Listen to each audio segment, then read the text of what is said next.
ગુરુની આજ્ઞા પ્રમાણે સેવા કરે. સેવા મનોકલ્પિત રીતે ન થાય. સેવા મને આમ ગમે ને આમ નથી ગમતું એ રીતે ન થાય. સેવાનું પહેલું વિધાન છે સેવા કરતેર ગુરો રાજ્ઞા. ગુરુજનોની શ્રી આપણા બધાના ગુરુ તો મહાપ્રભુજી જ છે. સર્વોત્તમ સ્તોત્રમાં ગુરુવે નમઃ એમ કહીને ગુસાઈજીએ કહ્યું આ માર્ગના ગુરુ શ્રી મહાપ્રભુ. તો મહાપ્રભુજીની આજ્ઞા પ્રમાણે સેવા કરે. સેવા કરતેર ગુરો રાજ્ઞા બાધનમ બાહરી છે. પણ ઠાકોરજી પ્રગટ થઈને તમને અનુભવ કરાવે અને કોઈ વિપરીત આજ્ઞા કરે કે ના મારે તો આજે આ જ આરોગવું છે, તો પછી ઠાકોરજીની આજ્ઞા પ્રમાણે કરે. પણ બે પ્રકારની પ્રભુની આજ્ઞા. એક, ઠાકોરજી જ્યારે તમને કોઈ સ્વપ્નમાં કે સંકેતમાં આજ્ઞા કરે પણ એમાં તમારા ફાયદાની વાત હોય તો એ આજ્ઞાને પરીક્ષાર્થ જાણવી કે ઠાકોરજી અત્યારે મારી પરીક્ષા કરી રહ્યા છે. અને પ્રભુની જે આજ્ઞામાં પ્રભુના સુખની વાત હોય તો એ આજ્ઞાને કૃપાર્થ જાણવી કે ઠાકોરજીએ કૃપા કરી અને એમના સુખની વાત કરી, મને નિમિત્ત બનાવીને પોતાના સુખનું કામ કરાવ્યું, એને કૃપાર્થ જાણવી. આપણે ત્યાં રામદાસની વાર્તા આવે ને કે ઠાકોરજીને પંખો કરવાની આજ્ઞા મહાપ્રભુજીએ કરી કે રાજભોગ આરોગતા હોય પ્રભુ ત્યારે એમને બહુ ગરમી લાગે તો એમ કરો રામદાસ તમે ઉભા રહો ને પંખો કરજો, પણ એક વાત યાદ રાખજો, આંખો બંધ કરીને પંખો કરજો, કારણ કે આ લીલા જોવાનો અધિકાર આપણો નથી. અને રોજ પંખો કરે પણ આંખ બંધ કરીને કરે. ઠાકોરજી નટખટ પરીક્ષા કરી, રામદાસ જો કેવી સુંદર લીલા હું કરી રહ્યો છું, રાજભોગ સામે છે અને હું આરોગી રહ્યો છું, બધા ભોગ ધરીને ટેરો બંધ કરીને નીકળી જાય, તું એક એવો છું કે જેને અંદર રહેવાની આજ્ઞા મળી છે, એમ કર, આંખ ખોલ, આંખ ખોલ અને મારે આરોગતી લીલાના દર્શન કર. અને જ્યાં ઠાકોરજી આમ કહ્યું ત્યાં બે હાથ જોડીને દંડવત કર્યા, આંખો બંધ કરીને પંખો કરતા અને કહ્યું પ્રભુ હું દર્શન કરું એમાં મારું સુખ છે, આપને શું સુખ થાય? મારા ગુરુદેવની આજ્ઞા નથી અને એટલા માટે હું આંખ નહીં ખોલું. અને જ્યારે આ કહ્યું ત્યારે ઠાકોરજી ખૂબ પ્રસન્ન થયા. તે સાચા અર્થમાં પુષ્ટિ માર્ગને હૃદયમાં ઉતાર્યો છે, કારણ કે હું તો વલ્લભની આજ્ઞાથી જ બંધાયેલો છું. ગુરુ આજ્ઞા મેં નિષ્દિન દઈ, આપણે ગાતા હોય સેવા કરતેર ગુરુ આજ્ઞા. મહાપ્રભુજીના એક એક ચરિત્રોમાં તમે જુઓ, દબલાજી મહાપ્રભુજીને આવતા જોયા, કૂદી પડ્યા અગાથી, બીજા પહેલા માળેથી ચરણ. પદ્મનાભદાસજી એક એક એક એક કૃષ્ણાસ મેઘન એક એક વાર્તા પ્રસંગ તમે જુઓ. શ્રી મહાપ્રભુજીની આજ્ઞામાં રહી અને જીવનને કૃતાર્થ કર્યું છે. સેવા કરતેર ગુરુ આજ્ઞા. અને એટલા માટે તમે જે આજ્ઞા લીધી કે હું મિશ્રી ભોગ ધરીશ, દૂધઘર ધરીશ, એ પ્રમાણે જ કર. ક્યારેક મૂળ આવ્યો ત્યારે સકડી ધરી દીધી, ક્યારેક મૂળ આવ્યો ત્યારે અનસકડી ધરી, આવું નહીં. મૂળ પ્રમાણે સેવા ન થાય, આજ્ઞા પ્રમાણે સેવા થાય. કારણ કે મૂળનો તો શું ભરોસો, એમ થાય આજે 56 ભોગ ધરું, કાલે એમ થાય આજે મિશ્રી ધરીએ તો ચાલે, એક સાથે બંટો ભરી દઈએ તો ચાલે, આજે મૂળ નથી તો મૂળમાં તો આવું થાય. અને એટલા માટે મૂળ પ્રમાણે સેવા નથી થતી, આજ્ઞા પ્રમાણે. આજે ભાલે સેવા કરવાનું મારું મન નથી, પણ મારા ગુરુની આજ્ઞા છે કે રોજ સેવા કરજે, અને એટલા માટે હું સેવામાં બેઠો છું. આજ્ઞા તો પ્રભુ સાથે આપણને જોડી રાખે છે, પકડી રાખે છે, બાંધી રાખે છે. આજ્ઞા એ કોઈ આપણું બંધન નથી કે આ વારે ઘડીએ ગુરુજનોને પૂછવા શું જવાનું. આ કોઈને બાંધમાં રાખવા માટે નથી, પણ તમારી સેવા અને સત્સંગ ન છૂટી જાય એના માટે આજ્ઞા છે. કે મન ક્યારેક ક્યાં કઈ તરફ ભાગે કોને ખબર, પણ ગુરુની આજ્ઞાની ખીટીમાં મનને બાંધી રાખીએ ને તો પ્રભુ સાથે જોડાયેલું. એટલા માટે આજ્ઞા છે. સેવા કરતેર ગુરુ આજ્ઞા બાધનમ બાહરિચ્છયા અત સેવા પરમ ચિત્તમ વિધાય સ્થિયતામ સુખમ. અને એટલા માટે ચિત્તને સદાય પ્રભુની સેવાને પરાયણ રાખવું. આ મન સદાય ઠાકોરજીના ચરણોમાં રાખવું, પ્રભુની સેવાનો જ વિચાર આ ચિત્ત કરતું રહે, તો જ આ જીવનને બંધનમાંથી મુક્ત કરી શકાય. 8મા શ્લોકમાં મહાપ્રભુજી આજ્ઞા કરી, ઉદ્વેગ મનમાં થાય બહુ સહજ છે. મનને ચિંતા ન થાય એવું સંભવ નથી, સહજ છે, બહુ સ્વાભાવિક છે. મન ભટકે, ચંચળ છે મન, અને બધા જ શાસ્ત્રોએ કહ્યું ચંચલમ ઈ મન, કૃષ્ણ ગીતાજીમાં પણ કહ્યું. અને એ જ એનું સ્વાસ્થ્યપણું છે. ચંચલતા છે. શાંત મન તો બે જણાનું હોય, કાં બહુ મોટો યોગી હોય એ, અને કાં કોઈ બહુ મોટા ડિપ્રેશનમાં હોય કે જેને કોઈ ઈચ્છા જ ન થાય, આપણે કે બહાર તો નીકળ, અહીંયા તું આવ, કંઈ કરીને ઉમંગ જગાવવો પડે. ચંચળતા એ જ એનું સ્વાસ્થ્ય છે. અને એટલા માટે જેમ બાળક છે ચંચળ છે, હવે એને તમે ઈચ્છો કે 3 કલાક કથામાં બેસે, હવે આટલું 2-5 વર્ષનું બાળક એટલે તમારા ભાઈઓ બહેનો બાળકોનો જુદો ઝોન બનાવીને એમને રાખે છે કે મા બાપ સાંભળી શકે. તો બાળક ચંચળ છે, સ્વાભાવિક છે. એને તમે શાંત ન, હા, એને બીજા કામમાં લગાડી શકો. આ મન પણ એવું છે, નાની નાની વાતમાં એને ઉદ્વેગ થવાનો. ચિત્તોદ્વેગમ વિધાય આપી. જો મનમાં હજી ઉદ્વેગ થાય, સેવા કરતા હો, સત્સંગ કરતા હો, પ્રભુ મન રાખો, છતાંય વારે ઘડીએ ઉદ્વેગ રહેતો જ હોય, તો હરિ યદ યદ કરીશ્યતે. તો પછી દરેક વસ્તુના કરતા ભગવાનને માનો. આ જે કંઈ પણ થયું, આ મને ન ગમ્યું એ પણ ઠાકોરજીએ કર્યું, અને મને ગમ્યું એ પણ ઠાકોરજીએ કર્યું. જો ઠાકોરજીને પ્રેમ કરતા હશો ને, તો એની કરેલી કોઈ પણ લીલામાં તમને અભાવ નહીં આવે. તમને જો એના મહાત્મ્યનું જ્ઞાન છે, તમે એને પ્રેમ કરો છો, તો જેમ આપણું બાળક બહુ તોફાન કરતું હોય ને, ઘણી વાર અમારી પધરાવણી હોય, એટલા તોફાની ઘણા છોકરા હોય ને, તો મા બાપ એમ ના કે તોફાની, મારો દીકરો બહુ એક્ટિવ છે. એ તો અમે જાણીએ છીએ કેટલો એક્ટિવ છે, ભાઈ અમારે એવું તો ના કહેવાય બહુ તોફાની છે. હા, બહુ એક્ટિવ લાગે છે. એને દોષ ન દેખાય. એ કોઈ પણ કાર્ય કરતો, ઘણી વાર અમારે કથામાં એવું થાય કે અમે બોલતા હોય ને, બાળક ખોળામાં હોય અને એ રડતું હોય, આમ કરતું, તો માં ડિસ્ટર્બ ના થાય. એનું તો મન ત્યાં જ રહે, એમ તો બાળક રમી રહ્યો છે એમ જ લાગે, એને વિક્ષેપ ન પડે. પણ કોઈ કથા કરે આજુબાજુ, એમને વિક્ષેપ લાગે. પણ જેનું બાળક છે, એની શરારત, એની ચંચલતા માને વિક્ષેપ નથી કરતી. એ એના કાર્ય કર્યા જ કરે છે, એનું મન લાગ્યા જ કરે છે. મારું બાળક રમી રહ્યું છે. એમ મારા ઠાકોર છે, હું પ્રભુનો છું, અને પ્રભુ જે જે કરી રહ્યા છે, આ જે જે થઈ રહ્યું, ઘટનાઓ રૂપે જોશો જીવનને તો સુખ દુઃખ થશે, લીલા રૂપે જોશો તો આનંદ થશે. યદ યદ કરીશ્યતિ, આ બધું ઠાકોરજી કરી રહ્યા. અને તથૈવ તસ્ય લીલેતિ, આ બધી ઠાકોરજીની લીલા છે. એમ જ્યારે મનમાં વિચારશો ને, મત્વા ચિંતામ ધૃતમ ત્યજે, અને આમ વિચાર કરી બધી ચિંતાઓને મૂકી દો. કારણ તમે ચિંતા કરવા માટે જ ખાલી સમર્થ છો. જેની ચિંતા કરો છો એના ભાગ્યને બદલવા તમે સમર્થ નથી, એના સ્વભાવને બદલવા સમર્થ નથી, એના કર્મને બદલવા તમે સમર્થ નથી. બધી જ રીતે અસમર્થ છો. સામર્થ્ય શું છે? બસ આનું શું થશે. ઘણાને તો ટીવીના સિરિયલની બહુની ચિંતા રહે આખો દિવસ. અરે પોતાના બહુની કરને, આટલી તો સંબંધ સુધરી જશે. એની થાય કે એનું શું થશે. એનું તો જે ડાયરેક્ટર નક્કી કરશે ને થશે.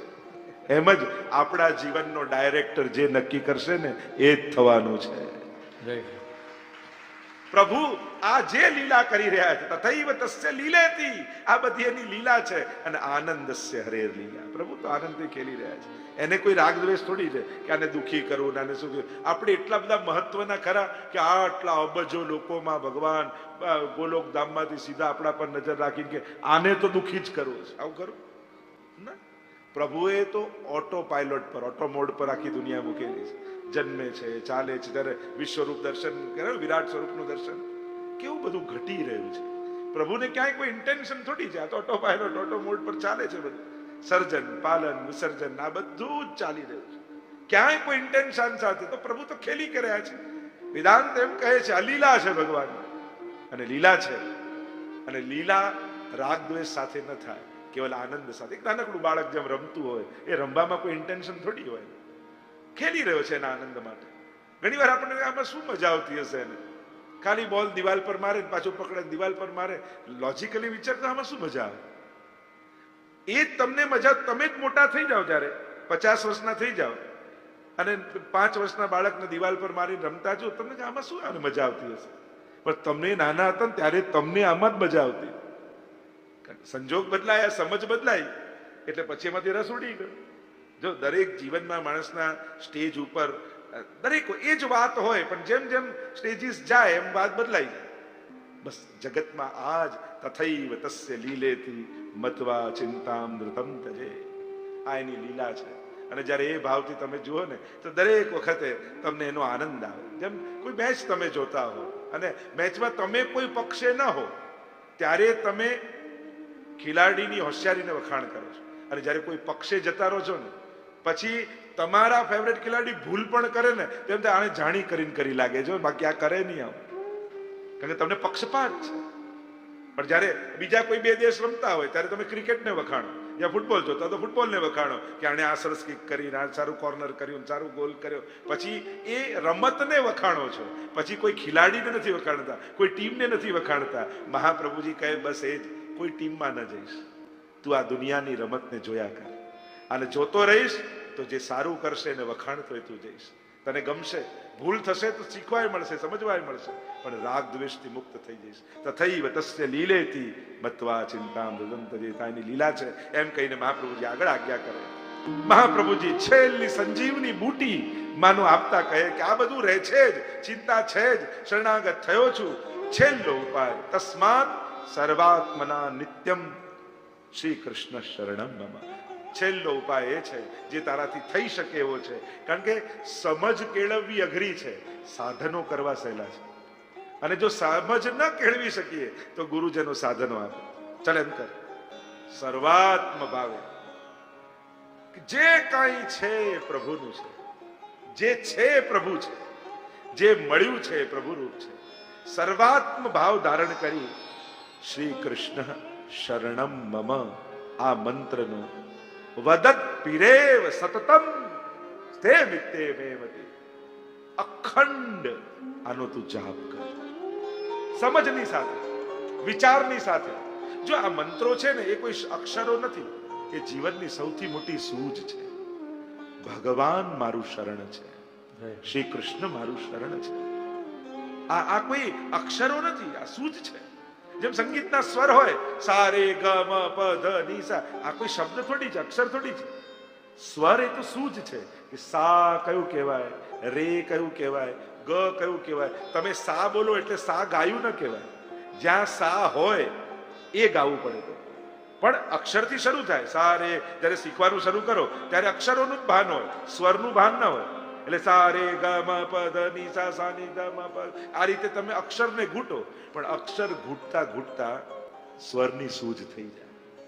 એમ જ આ મંત્રો ને ઘૂંટતા ઘૂંટતા જીવનની સૌથી મોટી સૂઝ બની જશે, સમજણ બની જશે કે કૃષ્ણ જ શરણ છે મારું. હું કોને શરણ, હું કોનો છું? કૃષ્ણ હું તારો છું. આ પંચાક્ષર અને અષ્ટાક્ષર, આ કેવલ મંત્રો ન માનતા, આ વૈષ્ણવી જીવનની સૌથી મોટી સમજ છે. અને આ સમજ પ્રગટ થઈ ગઈ ને પછી દુનિયાના કોઈ પણ ખૂણે ઉભા હો, સંસાર તમને લેશ માત્ર પણ સ્પર્શ નહીં કરી શકે. આમ અષ્ટાક્ષરનું આપણે ત્યાં તો અષ્ટાક્ષરના ફળ પણ બતાવ્યા. શ્રી સૌભાગ્યમ સંપ્રાપ્તિ ધનવાન રાજવલ્લભમ ગુરુ શોષેત પાપમ, એમ એક એક અક્ષર કયા કયા ફળ આપે છે એના પર પણ ગુસાઈજીનો આખો ગ્રંથ છે. કદંબ કેરી ડાળો બોલે શ્રી કૃષ્ણ. આમ પત્ર પત્ર આ સર્વત્ર એક જ મંત્ર છે. આપણા માટે તો આ જ મહામંત્ર છે, શ્રી કૃષ્ણ શરણમ. આમ મહાપ્રભુજી 9મા શ્લોકમાં આજ્ઞા કરી અને અહીંયા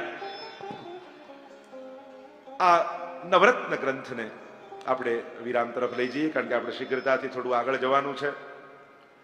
શ્રી મહાપ્રભુજીએ નવરત્નો રૂપી નવરત્ન ગ્રંથ આપણને આપ્યો.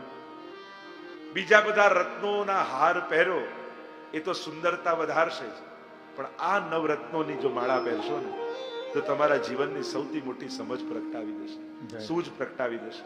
આ એવા નવરત્નો છે કે જે તમારી મનબુદ્ધિમાં, તમારા ચિત્તમાં ધારણ કરશો તો વૈષ્ણવતાની શોભા નિખરી જશે. તમારી વ્યક્તિ તરીકેની શોભા વસ્ત્રને શૃંગારથી થાય, પણ વૈષ્ણવતાની સુંદરતા કઈ રીતે વધારો? તો આ નવરત્નોની માળા પહેરવાથી આપણી વૈષ્ણવતાની શોભા નીકળવાની છે. તો અહીંયા નવરત્ન ગ્રંથને વિરામ આપું. બોલો ગોવર્ધન નાથ કી જય, વલ્લભાધીશ કી જય, શ્યામ સુંદર શ્રી અમને મહારાણી કી જય. આગળનો ગ્રંથ અંતઃકરણ પ્રબોધ, અદ્ભુત ગ્રંથ છે. અંતઃકરણ પ્રબોધ અનેક અનેક ગ્રંથો મહાપ્રભુજીએ રચ્યા, એમાં કોઈ ને કોઈ વૈષ્ણવને નિમિત્ત બનાવ્યા. પણ આ એક ગ્રંથ એવો છે કે જે ગ્રંથ ભગવાન મહાપ્રભુ પોતાના અંતઃકરણને પ્રબોધ, બોધ આપી રહ્યા છે, ઉપદેશ આપી રહ્યા છે. એટલે કે સંબોધે છે અંતઃકરણને, પોતાના મન સાથેની વાત, અંતઃકરણ સાથેની વાત. અને દુનિયામાં બધા જોડે વાતો કરીએ ત્યાં ક્યાંક ને ક્યાંક, કોઈક ને કોઈક ક્યાંક અતિરેક હોય, ક્યાંક છુપાવવાનું હોય, ક્યાંક સમજાવવાનું હોય, પણ પોતાને સાચા અભિવ્યક્ત ન કરે. પણ જ્યારે પોતાના મન સાથે વાત હોય ને, એમાં કઈ છુપાવવાનું ન હોય, જાત સાથેની વાત હોય. અહીંયા આ ગ્રંથ મહાપ્રભુજી પોતાના અંતઃકરણને ઉદ્દેશીને લખે છે. ઘટનાકાળ જો તમને કહું કે મહાપ્રભુજી ભૂતલ પર પધાર્યા અને આટલા વર્ષો થઈ ગયા, નિત્ય લીલામાં બિરાજતા પ્રભુ શ્રી ઠાકોરજીને શ્રી વલ્લભનો વિરહ થઈ રહ્યો છે. સ્વામીજી રૂપ છે. આજ્ઞા કરી, આપ હવે ફરી લીલામાં પધારો. પણ હજી જે અવતાર કાર્યો કરવાના હતા એ હજી બાકી હતા. ભાગવતના ગૂઢ અર્થોને પ્રગટ કરવાના હતા, બ્રહ્મ સંબંધનો મંત્ર પ્રગટાવી શરણાગતિનો માર્ગ પ્રગટાવવાનો હતો અને સેવા માર્ગ જગતને બતાવવાનો હતો. એટલે પહેલી આજ્ઞા ન માનો. ગંગા સાગર સંગમમાં, બીજી આજ્ઞા મધુવનમાં થઈ, હે શ્રી વલ્લભ આ ફરી લીલામાં પધારો. પણ હજી દૈવી જીવોને શરણે લેવાના બાકી હતા. એટલે પ્રભુની બીજી આજ્ઞા પણ મહાપ્રભુજીએ ન માની. અને ન માની એટલે અંતઃકરણમાં બહુ ખેદ થયો કે પ્રભુની આજ્ઞા મેં માની નહીં. અને ન માનવાનું કારણ પણ દૈવી જીવોના ઉદ્ધાર અને જેના માટે પ્રભુ પધાર્યા છે વલ્લભ, એ કાર્યને જ કરવાનો હતો, બીજો તો કોઈ હતો નહીં. પણ છતાંય ભગવદ આજ્ઞા ન પાળવાનો તાપ શ્રી વલ્લભના હૃદયમાં થયો. અને એ અંતઃકરણને સાંત્વના આપવા માટે, સમજાવવા માટે મહાપ્રભુજીએ અંતઃકરણ પ્રબોધ નામનો આ ગ્રંથ રચ્યો. અંતઃકરણ કોને કહેવાય? મન, બુદ્ધિ, ચિત્ત અને અહંકાર. આ ચાર વસ્તુ ભેગું થાય ને એને કહેવાય અંતઃકરણ. જેને કહેવાય અંતઃકરણ ચતુષ્ટય. મન, બુદ્ધિ, ચિત્ત, અહંકાર મીન્સ અસ્તિત્વનો એક અનુભવ જેનાથી થતો હોય એને કહેવાય અહંકાર. અહંકાર એટલે ઈગો નહીં, પણ હોવા, અસ્તિત્વ હોવાનું અનુભવ આવે તો અંતઃકરણ ચતુષ્ટય. અને એને હવે પ્રબોધ વિશેષ પ્રકર્ષેણ, વિશેષ પ્રકારથી બોધ મહાપ્રભુજી આપી રહ્યા છે. આइए પ્રથમ શ્લોક કા ગાન કર. હે અંતઃકરણ મદવાક્યમ સાવધાનતયા શુણ. મારા વાક્યોને સાવધાનથી સાંભળ. જો આવા અદ્ભુત પાઠ આપણે તો ક્યારે પાઠના ક્રમમાં કરી જ નથી, કરતા જ નથી હોતા, પણ આ બધા અદ્ભુત પાઠ છે. ક્યારેક અંતઃકરણમાં ઉદ્વેગ થાય કે મારાથી ભક્તિ નથી થતી, પ્રભુની આજ્ઞા, મહાપ્રભુજીની આજ્ઞાનું પાલન નથી થતું, તો વૈષ્ણવે આ અંતઃકરણ પ્રબોધનો પાઠ કરો તો મનમાં જાગેલા શોકનું નિવારણ થઈ જશે. અંતઃકરણ મદવાક્યમ સાવધાનતયા શુણુ. સાવધાનીથી સાંભળ. કૃષ્ણાત પરમ નાસ્તિ દૈવમ વસ્તુતો દોષ વર્જિતમ. કૃષ્ણ સિવાય દોષ વગરનું દૈવી બીજું કોઈ નથી. કલ્યાણ કરનારું કોઈ હોય તો એ કેવલ ને કેવલ કૃષ્ણ છે. મને સમજાવી રહ્યા છે પ્રભુથી અધિક કોણ? વસ્તુ તો દોષ વર્જિતમ. મારા ઠાકોરજીમાં કોઈ પ્રકારનો દોષ નથી. ઠાકોરજીમાં દોષ દેખાય તે આપણી બુદ્ધિનો પ્રશ્ન છે, ભગવાનના સામર્થ્ય કે લીલાનો નહીં. દોષ વર્જિતમ. ઠાકોરજીમાં દોષ જોવો એ અપરાધ છે. આપણે ત્યાં તો વાર્તા સાહિત્યમાં પણ પ્રસંગ આવે ને પેલી રાણીનો કે બધા વસ્ત્રો જતા રહ્યા અને કાંઈ ન રહ્યું. ઠાકોરજી આવી રમત કરી અને પરમાનંદ દાસજી બાજુમાં બેઠા હતા અને કીર્તન ગાતા હતા, કોણ યહ ખેલવે કી બાની. પ્રભુ આ રીતે કઈ રમાતું હશે? પેલી ચાદર ઓઢીને આવીને તમે તો આવી હાલત કરી નાખી. અને ત્યારે મહાપ્રભુજીએ કહ્યું, એસો નહીં કહેવાય, કોણ યહ ખેલવે, એસે કહેનો ભલી યહ ખેલવે કી બાની. પ્રભુ આપની તો દરેક રમતમાં કંઈક આનંદ છે, કંઈક સરસ પડવું છે. આપેનું કલ્યાણ જ વિચાર્યું છે. પ્રભુની લીલામાં ક્યારે પણ શંકા નહીં કરી. શંકા હોય તો પ્રશ્ન કરી લેવો, ગુરુજનો પાસે પૂછી લેવું. પણ કૃષ્ણાત પરમ નાસ્તિ દૈવમ વસ્તુ તો દોષ વર્જિતમ. પ્રભુ સંપૂર્ણ દોષ વર્જિત છે. લેશ માત્ર પણ પરમાત્માની અંદર કોઈ પણ પ્રકારનો દોષ નથી. નિર્દોષમ સમમ હિ બ્રહ્મ, એમ શાસ્ત્રો કહે છે. બ્રહ્મ નિર્દોષ છે. અને આવી દોષ બુદ્ધિ એટલે જે કર્મના સિદ્ધાંતો છે ને કે આ પાપ, આ પુણ્ય, આના ચશ્મા પહેરીને ભગવાનને ક્યારે જોવું નહીં. કારણ કે ભગવાન ક્યારે કોઈ પણ કર્મ કરતા જ નથી. ગીતાજીમાં સ્પષ્ટ ભગવાને કહ્યું, નમામ કર્માણી લિંપંતી નમે કર્મ ફલે સ્પૃહા. મને કોઈ કર્મો લેપાતા નથી ને કોઈ કર્મ કરવાની ક્યારે મને ઈચ્છા પણ થતી નથી. મારા તો જન્મ કર્મ ચમે દિવ્યમ, આ તો દિવ્ય છે, લૌકિક જેવા નથી. એટલે માણસો માટે જે પાપ કર્મ ને, જે પુણ્ય કર્મ ને, જે સારા કર્મ ને, જે ખરાબ કર્મ છે, જે મનુષ્ય માટે જે કર્મથી બંધાયેલો છે, એના માટેના જે નિયમો છે એ નિયમો ભગવાનમાં લાગુ પડતા નથી. અને એટલા માટે આ ભગવાને ચોરી કેમ કરી? અરે ચોરી એ મનુષ્ય માટે પાપ છે. અહીંયા તો દુગ્ધાદી ચૌર્યેણ યશો વિસારી, આ તો પ્રભુની લીલા છે, ભક્તોને આનંદ આપવા ગયા છે. જેમ કોઈ નાટકમાં, કોઈ મૂવીમાં કોઈ વિલનનો બહુ સારો રોલ કરે તો એને એવોર્ડ મળે કે લોકો પથરા મારે? એવોર્ડ મળે, નાટકમાં આટલો સારો. પણ એ જ વ્યક્તિ ગામમાં જઈને એ કામ કરે તો પકડી જાય પોલીસ. બસ પ્રભુ જે કરે છે ને આ નાટકના રોલની જેમ છે, લીલા છે. અને એટલા માટે જે કાયદાઓ છે એ નાટક કરનારને લાગુ પડતા નથી. જે લો છે એ નાટકમાં કોઈએ વિલનનો રોલ કર્યો તો એને કોઈ સજા મળે ના, એને તો એવોર્ડ મળે, એની તો વાહવા થાય.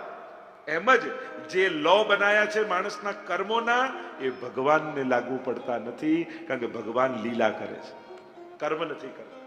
એટલે ક્યારે પણ એમની લીલામાં દોષ જુઓ નહીં. અને દોષ દેખાય તો એ પોતાની બુદ્ધિનો જાણવો અને કોઈ ગુરુજન પાસે જઈને સમાધાન મેળવી લે. મહાપ્રભુજી સુંદર ઉદાહરણ આપતા પોતાના મનને આશ્વાસન આપે છે. અને બીજા શ્લોકમાં આજ્ઞા કરી, ચાંડાલી ચેદરાજ પત્ની. મહાપ્રભુજી સમજાવે કે જેમ એક રાજા ઘોડા પર ફરવા માટે નીકળ્યો નગરમાં, અને એક ચાંડાલી સ્ત્રી, સાવ ચાંડાળ ના કુળની સ્ત્રી, જે પાપ કર્મ કરનારા હોય એવાની સ્ત્રી, અને એ રાજાને ગમી ગઈ. અને ગમી ગઈ એટલે કહ્યું કે મારે તારી જોડે લગ્ન કરવા છે. અને એને પરણી ગયો. પરણી ગયો તો રાણી બની ગઈ. સાવ જેને કોઈ ક્યાં ઘરમાં ઘૂસવા ન દે, કોઈ સારા પ્રસંગે ન, કારણ કે એવા પાપ કર્મમાં રત એવી સ્ત્રી. અને એવી સ્ત્રી રાજા પરણી ગયો તો રાણી બની ગઈ. અને રાણી બની ગઈ તો બધા રાણી રાણી કહેવા લાગે. જે પહેલા એને ધુતકારતા એ બધા માન આપવા લાગે. પણ થોડા દિવસમાં રાજાની અમાનીતિ થઈ ગઈ. અને અમાનીતિ થઈ ગઈ, રાજા જોતોય નથી. તો મહાપ્રભુજી કહે એમાં એ સ્ત્રીનું ગયું શું? ચાંડાલી હતી, રાણી તો કહેવાય. એમ હે વૈષ્ણવો, કદાચ તમને એમ લાગે મેં બ્રહ્મ સમન લીધું છતાંય મારી અંદર દોષો છે, હજી કઈ ગયું નથી, હજી કઈ શુદ્ધ થયો નથી, ક્યારે હું ઠીક થઈશ, ક્યારે હું સુધરીશ, એવો તાપ તમને થાય. પણ વૈષ્ણવ ભૂલી ન જતા, સાધારણ માણસ હતા, ગામના લોકો તમને વૈષ્ણવ કહેવા લાગ્યા. એ ઓછું છે? બ્રહ્મ સમન લઈ કંઠી ધરી લોકો તમને વૈષ્ણવ કહે છે, એ કેટલું મોટું સન્માન છે. વૈષ્ણવ જ્યારે બનીશું ત્યારે બનીશું. કદાચ અમાનીતિ થયા છે, હજી પ્રભુના માનીતા નથી થયા, પણ એમાં ગયું શું? ક્યાં જીવ હતો હજારો દોષોથી ભરેલો, અને મહાપ્રભુજીએ બ્રહ્મ સંબંધ આપી ક્યાં વૈષ્ણવના પદમાં બેસાડી દીધો. એ તો આપણું સન્માન જ છે. અને એટલા માટે હે જીવ, તું તાપ ન કરીશ, ક્લેશ ન કરીશ, મનમાં ખેદ ન કરીશ. તને ક્યાંથી ક્યાં લઈને મહાપ્રભુજી કહે ઠાકોરજીએ બેસાડી દીધો છે. એમ હે અંતઃકરણ, કદાચ તારા મનમાં ખેદ છે, પણ તું ઠાકોરજીની રાણી છું એ ભૂલવું. અને એટલા માટે મહાપ્રભુજી સમજાવતા ત્રીજા શ્લોકમાં આજ્ઞા કરે, સમર્પણાદહમ પૂર્વમ ઉત્તમ કિમ સદા સ્થિત. સમર્પણથી પહેલા એવો તો તું કઈ ઉત્તમ અવસ્થામાં હતો કે હવે તને તાપ થાય છે? કામમાધમતા ભાવ્યા પશ્ચાત આપો એ તો ભવે. હવે પહેલા જે અવસ્થા હતી એના કરતા તો ઉત્તમ અવસ્થામાં આવ્યો, તો હવે તાપ કેમ કરે છે? ઠાકોરજી નિશ્ચિત તારા પર કૃપા કરશે. પહેલા કરતા તો અનેક ગણી ઉત્તમ સ્થિતિ તને પ્રાપ્ત થઈ છે. એમ કહીને ચોથા શ્લોકમાં મહાપ્રભુજી આજ્ઞા કરે. સુંદર વાત સમજાવતા મહાપ્રભુજી આજ્ઞા કરે, સત્ય સંકલ્પ તો વિષ્ણુ નાન્યથા તું કરીશ્યતિ. પ્રભુ સત્ય સંકલ્પ વાળા છે. અને એટલા માટે ભગવાન ક્યારે પણ પોતાના વચનોથી ફરવાના નથી. જે ભગવાને ગીતાજી ભાગવતજીમાં વચન આપ્યા છે, જે વચન બ્રહ્મ સંબંધ સમયે શ્રીનાથજીએ મહાપ્રભુજીને આપ્યા છે, તને એમ લાગે છે કે પ્રભુ મને છોડીને જતા રહ્યા, પ્રભુ તો સત્ય સંકલ્પ વાળા છે. ક્યારે પણ પોતાના વચનોથી ફરી જનારા નથી. ગીતાજીમાં જે કહ્યું, અનન્યાચિંતયન્તો મામ યે જનઃ પર્યુપાસસે તેષામ નિત્યાભિયુક્તાનામ યોગક્ષેમમ વહામ્યહમ. એનો યોગ અને ક્ષેમ હું કરું છું. અહમ તો આ સર્વ પાપેભ્યો મોક્ષયિષ્યામિ મા સુત, તારા બધા પાપોને હું માફ કરીશ. અપી ચેત સુદુરાચારો ભજતે મામ અનન્ય ભાગ, સાધુરેવ સમંતવ્યો, એને સાધુ જાણવો. આવા તો અનેક વચનો ગીતાજીમાં પરમાત્માએ કહ્યા છે. પ્રભુ ક્યારે પણ પોતાના વચનોથી ફરશે નહીં. બ્રહ્મ સંબંધ સમયે જે વચન આપ્યા, તને ક્યારે છોડીશ નહીં, તારા હાથની સામગ્રી સ્વીકાર કરીશ, તારા ઘરે પ્રગટ સ્વરૂપે બિરાજીશ, પ્રભુ ક્યારે ફરવાના નથી. અને એટલા માટે આજ્ઞૈવ કાર્યા સતતમ, એટલે જે આજ્ઞા મળી છે પ્રભુની એને તું પાલન કર. જે પ્રભુએ કહ્યું છે એને પાળ, નહીં તો સ્વામી દ્રોહો અન્યથા ભવે, નહીં તો સ્વામીનો દ્રોહ થયો કહેવાશે. મહાપ્રભુજી પોતાના અંતઃકરણે, કારણ કે હજી દૈવી જીવોના કૃપા કરવાની બાકી છે, સ્વીકાર કરવાના બાકી છે, અને પ્રભુની આજ્ઞા થઈ ગઈ છે કે આવી જાઓ. તો મહાપ્રભુજી સમજાવે છે કે પ્રભુએ જેમ કહ્યું એમ કરો. પોતાને તૈયાર કરી રહ્યા છે હવે નિત્ય લીલામાં પધારવા માટે. અને નહીં પાળે તો સ્વામીનો દ્રોહ કયો કહેવાશે. બે આજ્ઞા નથી પાડી, માનો સ્વામીનો દ્રોહ થાય. આ આગળ મહાપ્રભુજી આજ્ઞા કરતા કહે, આજ્ઞા પૂર્વતુ યા જાતા ગંગા સાગર સંગમે. મહાપ્રભુ કે પહેલી આજ્ઞા ગંગા સાગરમાં ત્યાં થઈ. દેહ કઈ થઈ? બે આજ્ઞા. દેહ દેશ પરિત્યાગ, દેહનો ત્યાગ કરો અને આ ભૂતલનો ત્યાગ કરો. તો આજ્ઞા પૂર્વતુ યા જાતા ગંગા સાગર સંગમે યાપી પશ્ચાત મધુવને ન કૃતમ તદ્વયમ મયા. અને બીજી આજ્ઞા મધુવનમાં મહાપ્રભુજી બિરાજતા હતા ત્યારે ઠાકોરજીની થઈ કે હવે નિત્ય લીલામાં પધાર. જો એમ જોવા જાવ તો એક તો બ્રહ્મ સંબંધ સમયની આજ્ઞા, બીજી મને પાઠ પધરાવો, મારી સેવા જગતમાં પ્રગટ કરો, એ પ્રભુની આજ્ઞા. અને આ ત્રણ આજ્ઞાઓ આ બધી પ્રભુની સાક્ષાત મહાપ્રભુજીને થયેલી આજ્ઞાઓ છે. દેહ દેશ પરિત્યાગ તૃતીયો લોક ગોચર. અને કહ્યું ત્રણ આજ્ઞા છે. એક તો દેહનો ત્યાગ, બીજો દેશનો ત્યાગ, અને ત્રીજો સંસારનો ત્યાગ. આપ સંન્યાસ ધારણ કરો. આ ત્રણ આજ્ઞા મહાપ્રભુજીને ઠાકોરજીની થઈ. તો ત્રણ વાર આજ્ઞા જુદા જુદા સ્થાનોમાં થઈ. મહાપ્રભુજીએ બે આજ્ઞા ન માની અને હવે ત્રીજી આજ્ઞા થઈ એટલે મહાપ્રભુજી સંન્યાસ ગ્રહણ કરે છે, ત્રિદંડી સંન્યાસ. 40 દિવસ સુધી મૌન વ્રત ધારણ કરી ગંગાજીના તટ ઉપર એક કોપીને ધારણ કરીને મહાપ્રભુજી બિરાજ્યા છે, મૌન લઈ. અને રથયાત્રાના દિવસે મહાપ્રભુજી નિત્ય લીલામાં પધારે છે. આખું જીવન ચરિત્રમાં વર્ણન આવે છે. તો દેહ ત્યાગ, ક્યાં દેહનો ત્યાગી, બીજો દેશ ત્યાગ અને ત્રીજો સંસારનો ત્યાગ, સંન્યાસ. આમ ત્રણેય પ્રકારની આજ્ઞા થઈ. પશ્ચાતાપ કથમ તત્ર સેવકોહમ ન ચાન્યતા. અને હું સેવક છું, હું દાસ છું, અને એટલા માટે મને પશ્ચાતાપ ન થવો જોઈએ, મને તાપ ન થવો જોઈએ. કારણ કે સ્વામીની આજ્ઞાને પાળવું એમાં તો આનંદ હોય સેવક માટે. જો સાચા સેવક ધર્મ હોય તો ગમતી હોય કે ન ગમતી હોય પણ મારા માલિકની પ્રસન્નતા છે, એની પ્રસન્નતા જોઈને એ આજ્ઞાને પાલન કરવી એ જ સેવકનો ધર્મ છે. અને એટલા માટે મહાપ્રભુજી અંતઃકરણને કહે છે આવો પશ્ચાતાપ ન કરવો જોઈએ કે મેં પ્રભુની આજ્ઞા ન માની. કારણ એમને જ આજ્ઞા આપી હતી ને સેવક ધર્મ નિભાવતો હતો.